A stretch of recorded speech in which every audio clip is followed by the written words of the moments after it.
ആശാന്റെ താക്കോലുണ്ട്. എടാ അത് പൂർവികർ നമുക്ക് കൈമാറി വന്ന ആയുധോ, ഇത് വെച്ച് തുറന്നാലേ നടക്കും. തൊന്ന പിന്നെ ഉണ്ടാക്ക. അതെ, താക്കോലെന്നാരോ ഇതല്ലേ ഞാൻ ആദ്യം ചോദിച്ചേ. പൂർവികന്മാര് ചതിച്ചെന്നാ തോന്നണേ. കിട്ടല്ല എന്നാ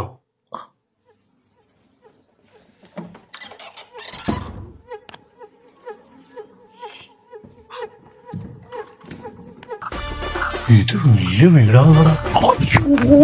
ഇതിൽ നന്നായിട്ട് കാണാം ആശാനെ. മുഖം കാണും. ഇവിടെ ഒന്നും ആരുമില്ല ആശാൻ. ആശാൻ ധൈര്യമായിട്ട് വന്നു. രാവിലെ വന്ന് ഞാൻ സ്കെച്ച് ചെയ്തതല്ലേ. എനിക്ക് നിന്നെ മികവുന്ന.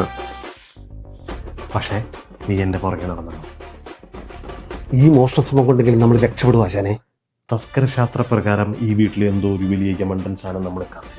ആശാന്റെ നാക്ക് പൊന്നാവട്ടെ. ആ പൊന്നുകൊണ്ട് നീ പറയാൻ പറ്റാതിരുന്നാ മതി. ചങ്കിക്കൊള്ളുന്ന വർത്താനം പറയാതെ ആശാനെ. ഇന്ന് MTR കളിക്കാണ്ട് പോകണോ? ഏത് കൊടും കുറ്റവാളിയെയും ഒറ്റ കീഴ്പ്പെടുത്തുന്നവനാണ് ഈ CI വീരപ്പക്കുറുപ്പ്. കേവലം ഒരു മാനുഷിക പരിഗണന എന്ന നിലയിൽ ഒരു പാവം തീവ്രവാദിയെ മൂത്രമൊഴിക്കാൻ അനുവദിച്ചതാണോ ഞാൻ ചെയ്ത തെറ്റ്? തീവ്രവാദി ജീപ്പിൽ തന്നെ മുള്ളിയാൽ തന്റെ തന്ത വന്ന് കഴുകൂടോ പരട്ട കമ്മീഷണറെ? അകാരണമായി എന്നെ സസ്പെൻഡ് ചെയ്തതിന് ഇന്ത്യൻ ഭരണഘടനയോടുള്ള എന്റെ പ്രതിഷേധമാണ് എന്റെ ഈ ആത്മഹത്യ. എന്റെ ആത്മഹത്യയുടെ ഉത്തരവാദിത്വം വാക്ക് പറഞ്ഞു വഞ്ചിച്ച തീവ്രവാദിക്കും തീവ്രവാദി മൂത്രമൊഴിച്ചു വരുന്നവരെ കാത്തു നിൽക്കാൻ ക്ഷമയില്ലാതെ എന്നെ സസ്പെൻഡ് ചെയ്ത കമ്മീഷണർക്കുമാണ് എന്ന് വിനയപൂർവ്വം CI വീരപ്പക്കുറുപ്പ്. പട്ടിയുടെ ആരുമില്ലാന്ന് പറഞ്ഞത്